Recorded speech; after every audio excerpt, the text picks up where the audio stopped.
Ziggy Q, and we have a special guest tonight. He wants to be your next mayor, Mr. Jefferson Perales. Hi, Ziggy. How have you been? Me? I didn't think you'd care. About me or any of us, for that matter. Let me refresh your memory.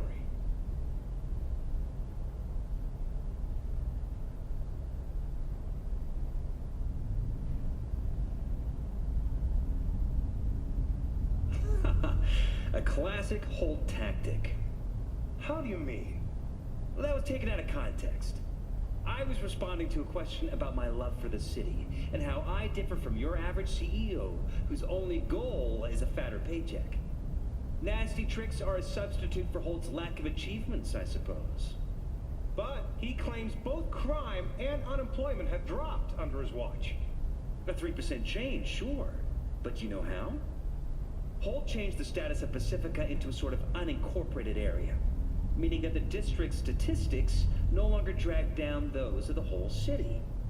It is in progress, just creative bookkeeping. Okay, Jeff, in that case, how would you heal Night City? For starters, I'd relinquish all corporate representatives from the Night City Council. Whew! You know, it's refreshing to know some politicians still have a spine. More after the break.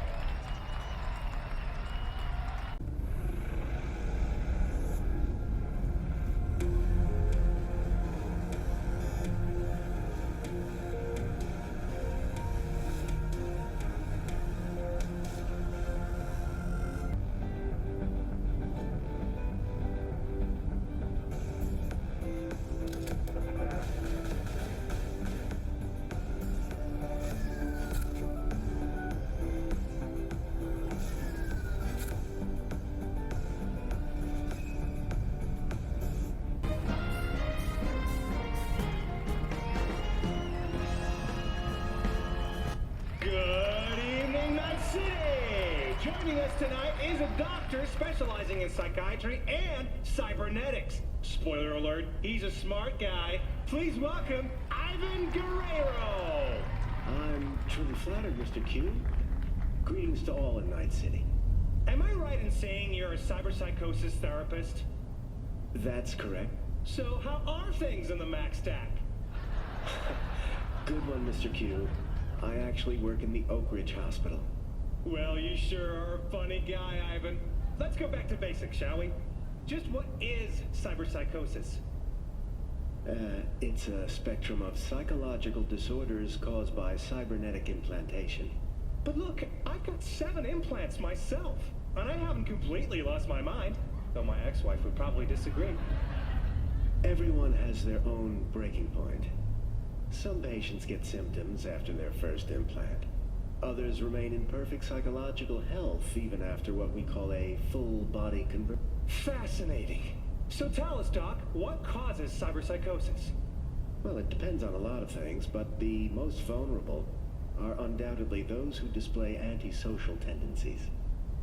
What if implants aren't the real problem? I mean, sooner or later, wouldn't those kinds of people snap by themselves? Interesting question, Mr. Q. In all fairness, there are prominent voices in the scientific community who claim we're confusing correlation with cause and effect. Some go even further and say that cyberpsychotic attacks are a manifestation of societal degradation, like mass shootings once were.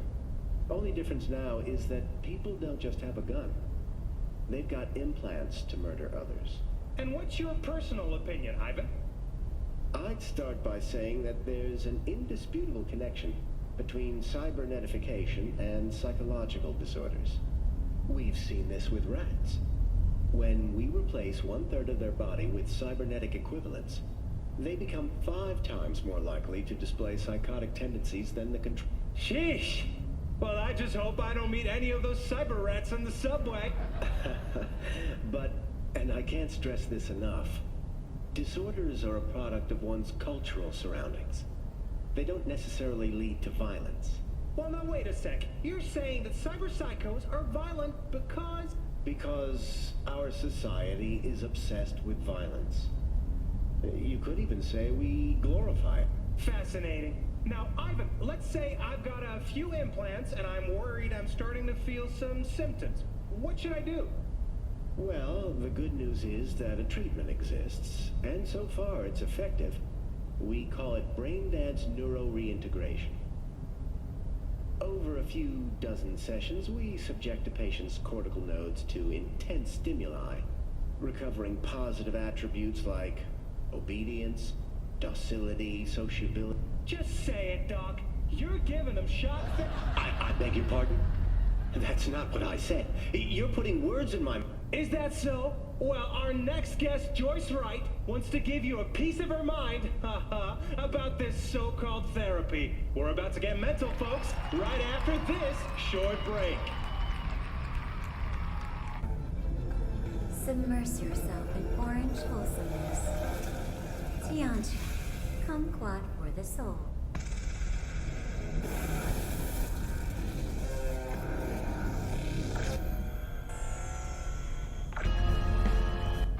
Good evening, Night City! Joining us in the studio tonight is Maria Jimenez, reporter for the Pacific and a cyberspace specialist. And of course, the author of her new book, The Undoing Fall of the First Net. Maria, rumor has it that you were once a net runner. Is that right? Well, is it true? Oh, and there it is, folks. Now, the question is, Maria, do you still go to cyberspace? No. Promised myself I'd never set foot in there again. And why's that? Because I don't want to fry my brain to a crisp. Cyberspace was never safe to begin with. But after Rage Bartmoss unleashed rabbits, the place turned into a hellscape overnight. Hell? As in lakes of fire and demons poking you with pitchforks? No.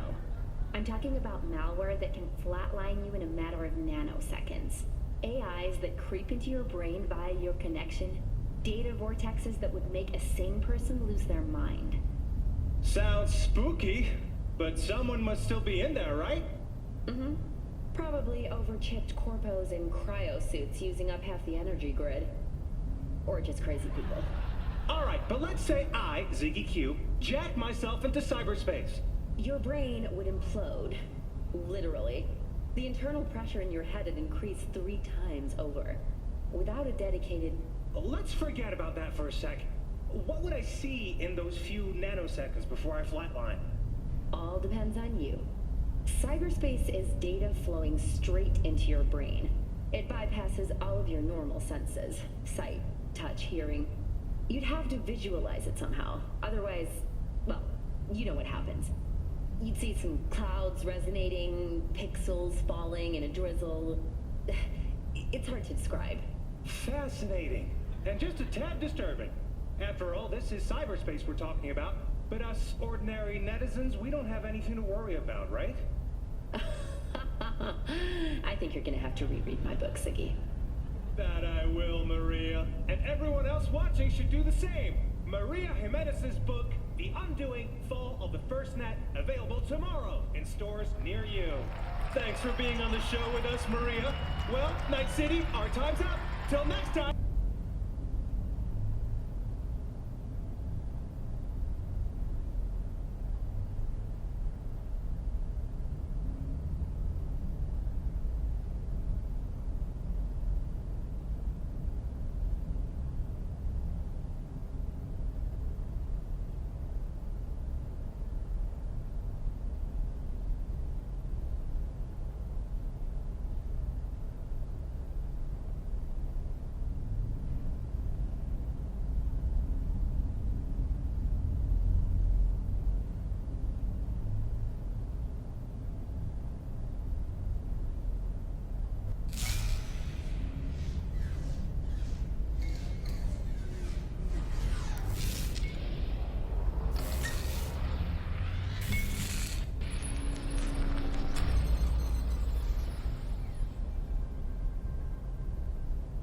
What up, Night City? How we feeling today? Cause I feel amazing.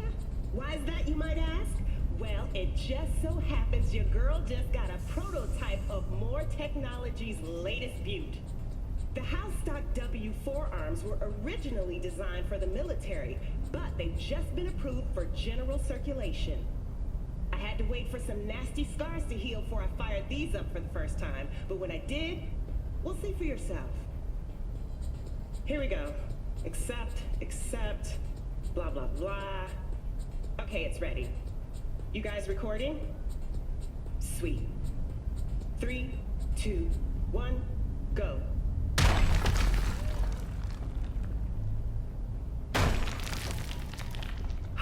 Holy shit! Did you get that? Now, I could go over all the fine-grained deets and specs, but I'm guessing that little demo spoke for itself.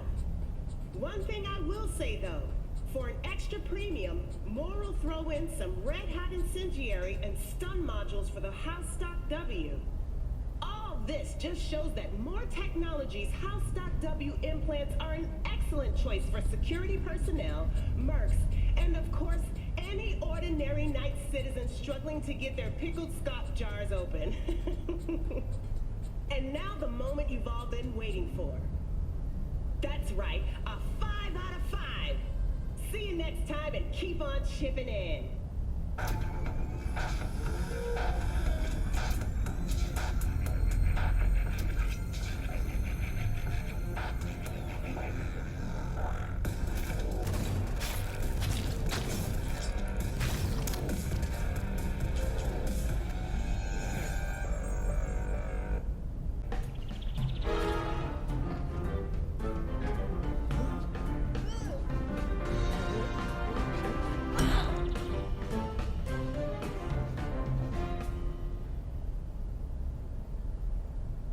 Welcome to Safe and Sound. My name is Sergeant Dobbs, and today I'll tell you how to live in harmony alongside the Night City Police Department. Our buddy, Mr. Huggins, is on his way to work when he notices a police cruiser flash its lights behind him. But because he's in a rush to an important meeting, Mr. Huggins decides to ignore the police. Better think twice, Mr. Huggins. Over the safe streets of the NCPD.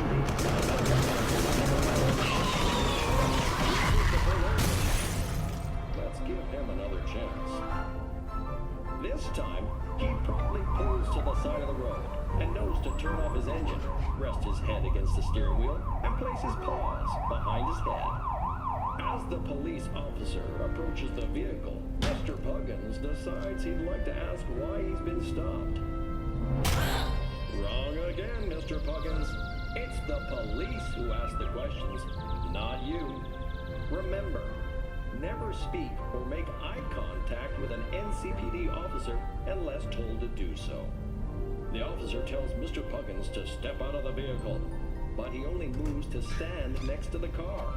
That's not gonna cut it. In this situation, you must lie down with your face to the ground and paws behind your head.